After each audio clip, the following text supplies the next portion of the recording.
Ya, itu tadi pemirsa, usai PSSI memutus kontrak bersama Patrick Kluivert memunculkan pertanyaan yang lebih besar. Siapakah yang akan menahkodai timnas Indonesia?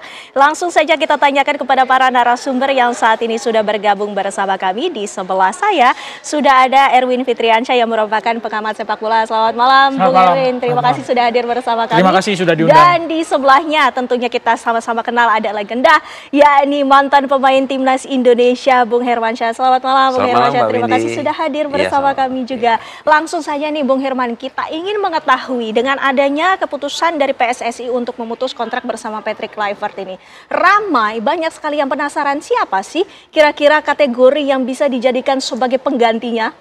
Pertama, PSSI harus sabar dulu ya. Artinya persiapan Indonesia kan untuk 2006 kan masih lama ya. 2026. Terus 2027 juga Piala Asia. Jadi pengalaman kemarin kita juga harus cari kualitas pelatih yang mumpuni. Setidaknya dia pernah melatih di Liga Eropa dan pernah melatih di tim nasional di negara lain. Jadi jangan dulu buru-buru. Jadi masih ada waktu yang cukup panjang, Mbak. Ya, tapi kan kekhawatirannya jika kita terlalu berlama-lama adaptasinya nanti susah lagi, chemistry-nya juga belum tentu sama dan juga pola pemainannya juga mungkin berbeda dengan pelatih yang baru nanti. Justru cari pelatih yang tahu persis pemain-pemain kita yang diaspora yang main di liga di Eropa mereka dan tahu iklim sepak bola di Indonesia. Jadi mereka pelatih harus bisa juga mereka tahu kompetisi kita di Indonesia bagaimana, terus pemain yang diaspora juga bagaimana, dan dia betul-betul tahu tentang sepak bola Indonesia. Saya rasa soal adaptasi dengan berjalannya itu bisa cepat biasanya. Ya, Bung Erwin, ini kan menarik kalau kita melihat bagaimana sebenarnya karakteristik dari para pemain kita. Tentunya ini sudah terlihat. Siapa yang kira-kira memang cocok dengan kepelatihan, mungkin nama-nama tertentu. Siapa ini kira-kira yang namanya mulai santer digembar-gemborkan yang akan menjadi pelatih timnas Indonesia? Ya, kan ada tadi di VT juga ada Jesus Casas ya, bekas pelatih Irak. Terus juga belakangan ini juga ada Akira Nishino, bekas pelatihnya Jepang. Terus juga ada kalau pemain diasporanya Indonesia kebanyakan dari keturunan Belanda juga. Pelatih-pelatih asal Belanda yang namanya juga disebut-sebut. Salah satunya kan Giovanni van Bronckhorst. Tapi dia sekarang jadi asistennya pelatih dari Liverpool. Terus juga ada Frank de Boer. Frank de Boer itu sekarang lagi free. Dia pernah melatih di Ajax Amsterdam. 4 kali juara di Liga Belanda, pernah juga di Inter Milan meskipun nggak lama, hanya 80 hari, sekitar 80 hari. Dan dua nama ini sebetulnya juga pernah disebut ketika Patrick Kluivert itu mau ditunjuk untuk jadi pelatih. Jadi yang saya dengar itu 3 orang, Patrick, Frank de Boer, sama Giovanni van Bronckhorst. Tapi akhirnya yang jadi kan Patrick. Nah, 2 nama ini akhirnya disebut-sebut lagi gitu ya. Cuma itu tadi. Gio itu sekarang lagi jadi asisten di Liverpool. Gio ini juga keturunan Maluku, jadi ada darah Malukunya, sama kayak Om Simon Tahamata yang jadi head of talent scout. Terus juga ada Frank de Boer. Frank de Boer ini menjadi pelatih Inter Milan waktu Pak Erik jadi salah satu bosnya Inter Milan. Jadi ada keterkaitan dan ada cerita di masa lalu yang membuat nama ini santer untuk disebut gitu. Kalau dicari hubungannya ya memang mereka asal Belanda dan pemain-pemain diaspora yang kebanyakan menjadi starter di kemarin itu kan kebanyakan diaspora asal Belanda gitu kan ya. Ada hubungannya, keterkaitan. Tapi di luar itu juga itu tadi Jesus Casas yang pernah melatih timnas Irak, lalu Akira Nishino yang pernah melatih timnas Jepang ya. Di timnas Jepang waktu 2018 itu sampai ke babak 16 besar. Nishino pernah juga ngelatih Thailand. Jadi nama-nama itu yang sekarang sedang beredar. Kalau Louis van Gaal kan udah pasti enggak. Ya, sudah mengumumkan ya. Udah sepuh 74 tahun kalau suruh keliling, suruh mondar-mandir, dia juga nggak mau gitu ya. Dia di Ajax itu juga sekarang menjadi menjadi penasihat aja gitu. Nggak terlalu aktif gitu.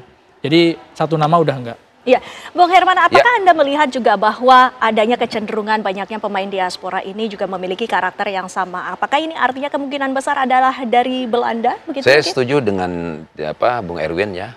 Mereka banyak pemain diaspora tuh, mereka main di Liga Belanda. Cenderung saya memang harus cari pelatih yang sesuai dengan karakter pemain-pemain diaspora. Yang tadi yang sebutkan Bung Erwin itu ada Broncos, ya, terus ada Frank de Boer, ya. Jadi memang, tapi sikap berhati-hati itu harus PSSI harus ada. Jangan terburu-buru. Ojo ke susu istilah orang Jawa. Jadi harus sabar dulu.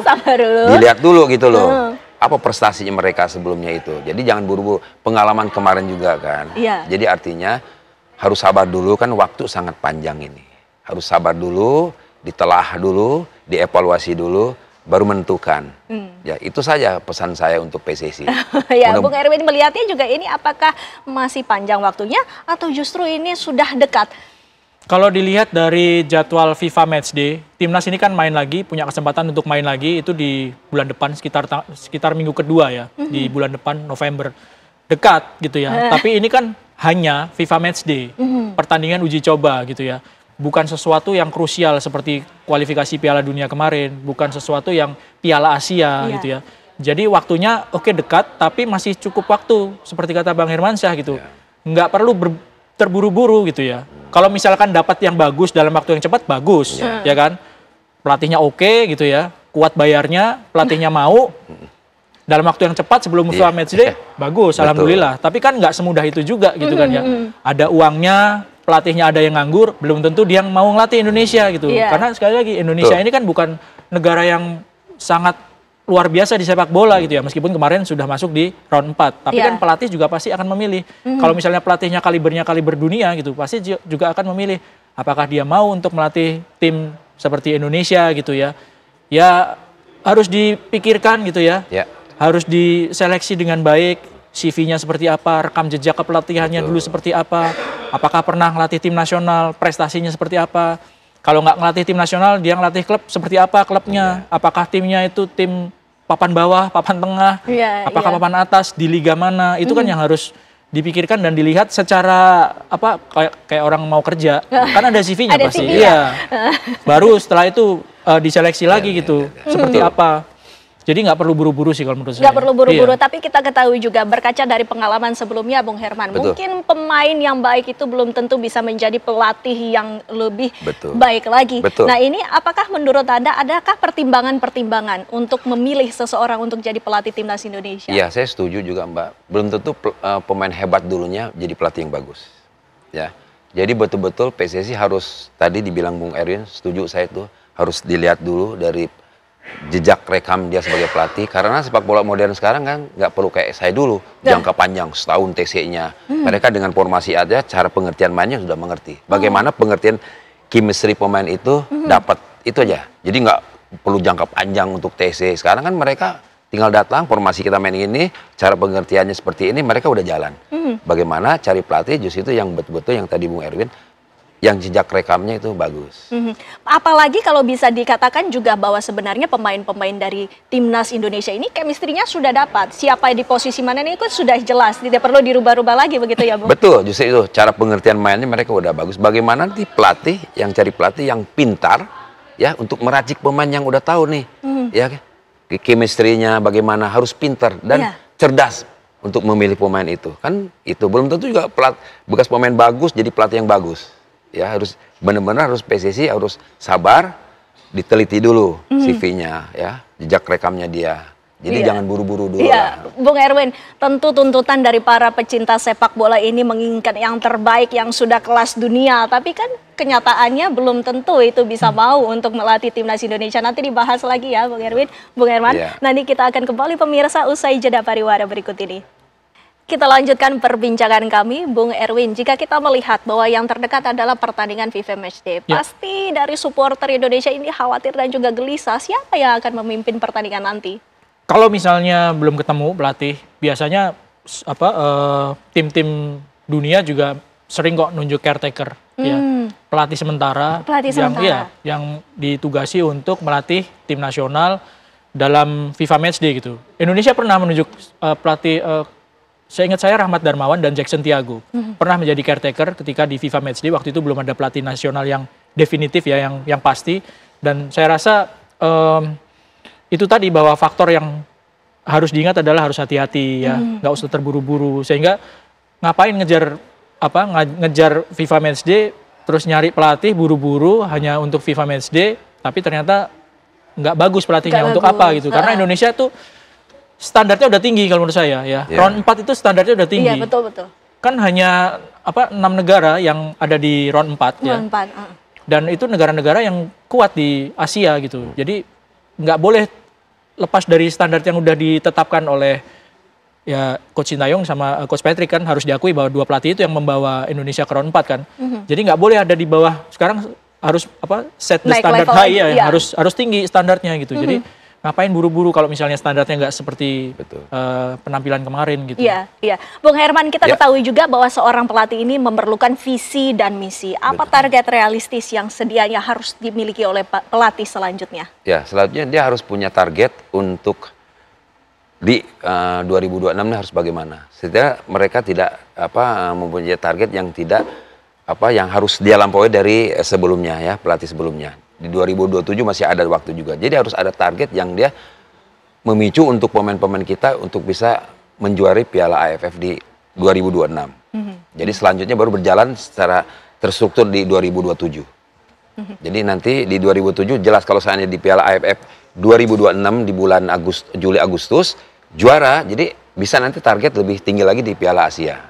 Harus ada targetnya. Nah, Bung Erwin, jika pelatih yang nanti dipilih adalah bukan orang ataupun sosok yang ternama, apakah ini juga akan terpengaruh terhadap bagaimana prestasi timnas Indonesia ke depannya? Yang paling gampang itu sebenarnya kan seleksinya kan lewat CV ya, lewat prestasi gitu ya. Ya agak beresiko kalau misalnya bukan sosok yang nggak ngetop gitu ya. Kalau misalnya prestasinya bagus, dia pasti ngetop, iya kan? Iya. Kalau misalnya dia bukan bukan pelatih yang ngetop, ya tanda tanya prestasinya gitu. Jadi standarnya seperti apa gitu yang mau diambil gitu ya. Mau nambahin sama Bang Hermansyah tadi, misalnya juara di Piala AFF 2026, 2027 itu ada Piala Asia. Dan di Piala Asia lalu Indonesia itu lolos dari grup. Jadi nggak boleh targetnya lebih rendah dari itu. Iya. Nggak boleh hanya ikut Piala Asia kita udah lolos gitu kan, udah pasti masuk. Terus hanya di grup aja gitu. Itu target yang menurut saya jangan sampai turun target. Dari kalau misalkan kita berbicara Bung Herman tentang pelatih-pelatih yang dari Indonesia misalkan, ini kan kita juga harus akui bahwa beberapa pelatih Indonesia ini juga patut diancungi Jepang. Betul. Jadi yang tadi saya menyambung dari Bung Erwin yang Taker itu, kasih kepercayaan untuk pelatih-pelatih Indonesia untuk sementara waktu di FIFA Matchday. Jadi biar mereka tahu gitu kualitas pelatih-pelatih itu juga ternyata bagus. Tinggal bagaimana PSSI memilih, kan ada direktur teknik ya untuk memilih pelatih yang ada di kompetisi Liga Indonesia ini. Mereka akan memilih ya dari keberhasilan pelatih A, pelatih B yang pernah berprestasi di Indonesia. Kasih kesempatan biar nanti PSSI sabar untuk mencari pelatih yang kualitasnya bagus di atas, berarti kan dua pelatih sebelumnya ya, harus di atas pelatih sebelumnya ya, nggak usah sebutin namanya. Jadi harus lebih dari itu. Karena apa? Target harus juara di AFF di 2026. Bagaimanapun harus juara. Karena harus prestasi harus lebih dari yang dua sebelumnya. Karena kalau mau target ya, itu harus realistis juga kita. Jadi jangan sembarang cari pelatih yang sembarangan gitu loh. Jadi betul-betul harus cari karakter yang di Indonesia kan banyak nih. Yang mereka di liga yang beredar di kita nih di Indonesia. Nah, apabila nanti ada pelatih yang baru, apakah masih perlu dilakukannya seleksi ataupun scouting pemain lagi?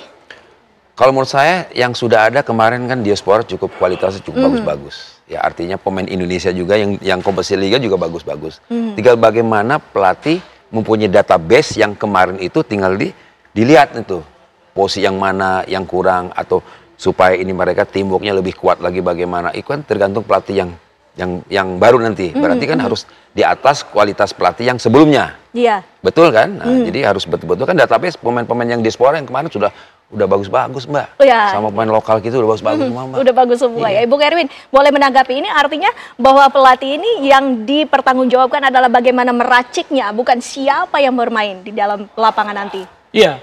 Dan sebenarnya gini, PR dari PSSI ini kan bukan cuma tim nasional senior. Yang U23, U20-nya kan satu rombongan pergi semua gitu. Jadi ada slot-slot kosong yang juga harus dipikirkan. Cuma memang yang menjadi perhatian, yang menjadi puncak dari prestasi kan tim nasional senior gitu. Cuma nggak boleh dilupakan yang U23, U20. Kembali lagi ke pertanyaan bahwa yang dievaluasi bagaimana ya tergantung targetnya seperti apa itu nanti kan ya. Deal-dealannya seperti apa PSSI dengan pelatih yang baru. Kalau dikasih honor segini dengan target segini mau apa enggak, dengan kualitas pemain seperti ini, dengan peringkat FIFA Indonesia yang seperti ini, itu kan pasti akan menjadi pertimbangan-pertimbangan dari negosiasi PSSI dengan pelatih yang baru gitu. Ya, tapi kan sebagai supporter ataupun penggemar sepak bola tidak mau tahu, mau hasilnya ya terbaik. Saya rasa harus realistis sih ya. Harus realistis bahwa Indonesia kemarin gagal di round 4 gitu ya. Harus berjuang lagi di 2030 gitu. Tapi kan nggak serta-merta bahwa Indonesia pasti berhasil setelah gagal kemarin gitu. Misalkan dapat pelatihnya bagus sekalipun juga kan butuh adaptasi ya. Pelatihnya adaptasi dengan pemain, pemainnya adaptasi dengan pelatih. Pelatihnya juga adaptasi dengan kultur sepak bola di Indonesia seperti apa. Harus mantau pemain yang di Eropa, mantau pemain yang di Indonesia. Jadi semuanya butuh proses dan saya rasa supporter kalau misalnya dewasa itu ya bisa mengerti bahwa proses itu nggak mudah dan nggak sebentar gitu kan. Proses dan juga adaptasi ini Bung Herman membutuhkan waktu berapa lama jika kita harus berhati-hati dalam memilah pelatih? Ya, sebetulnya kalau pelatih yang cerdas ya butuh waktu proses juga, karena kan orang bola kan di lingkungan bola kan juga nggak, mereka kan tahu pernah memahami juga mungkin di Liga Eropa mungkin mereka pelatih. Setidaknya lihat iklim Indonesia itu bagaimana. Saya rasa kalau dia mau ya memang untuk membesarkan PSSI, membesar prestasi PSSI, saya rasa nggak terlalu berat juga ya. Karena struktur kita udah jelas kan, pemainnya banyak yang diaspora kan, tinggal bagaimana skema main kan tergantung dari pelatih, taktikal semua dari pelatih. Bagaimana dia pelatih yang cerdas, bisa mereka menyatukan menjadi ini tim Indonesia yang lebih dari tim yang kemarin.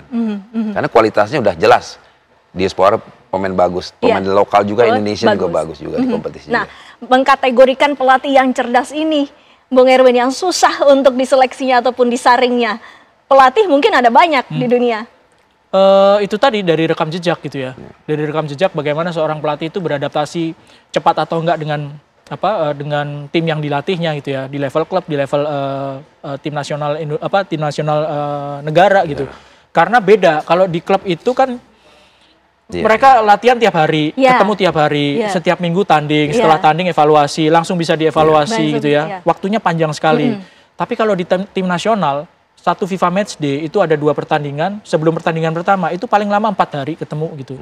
4 hari, setelah itu menuju pertandingan kedua, ya 4 hari lagi, selesai habis itu. Ketemu FIFA Matchday lagi, beberapa bulan lagi. Jadi memang perlu adaptasi yang cepat. Ya. Dan itu yang menjadi rekam jejak pelatih baru ini, dilihat bagaimana dia ketika menangani timnas sebelumnya gitu ya. Itu juga nggak mudah sih. Oke banyak, tapi kan kalau misalnya banyak kita ngambilnya sembarangan juga gampang. Tapi kan kita nggak mau pelatihnya ini sembarangan, karena itu tadi standar Indonesia udah di level topnya Asia kalau menurut saya, bukan levelnya Asia Tenggara lagi sekarang gitu dengan prestasi kemarin.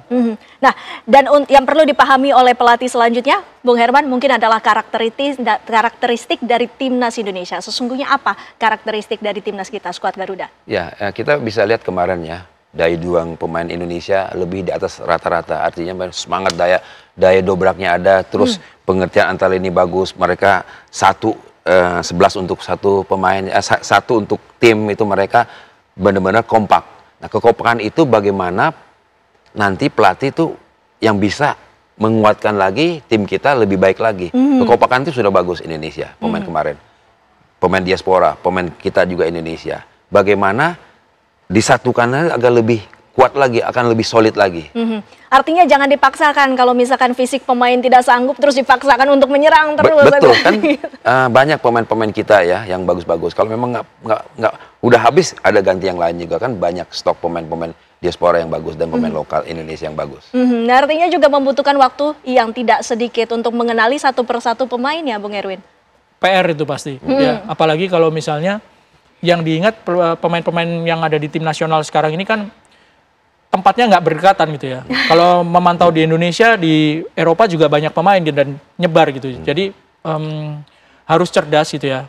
Ya mungkin pelatih nggak akan memantau semuanya gitu kan, pasti punya asisten ya, punya tim gitu, pasti akan punya tim. Cuman itu tadi bahwa bagaimana kerjanya itu bisa efektif, karena waktunya nggak banyak gitu untuk berkumpul bersama dengan timnya itu nggak banyak. Kalau zamannya Bang Hermansyah 1 tahun bisa persiapan, karena memang belum seperti sekarang. Tapi sekarang seminggu 2 minggu itu udah mewah sekali waktunya. Iya. Baik, kita harapkan cuma satu, agar timnas Indonesia ke depannya ini menjadi lebih baik lagi, siapapun yang nanti akan menakodai skuad Garuda. Dan pemirsa, terima kasih Bung Erwin, terima kasih Bung Herman. Ini juga sekaligus menutup perjumpaan kita dan juga perbincangan kita di Apa Kabar Indonesia Malam.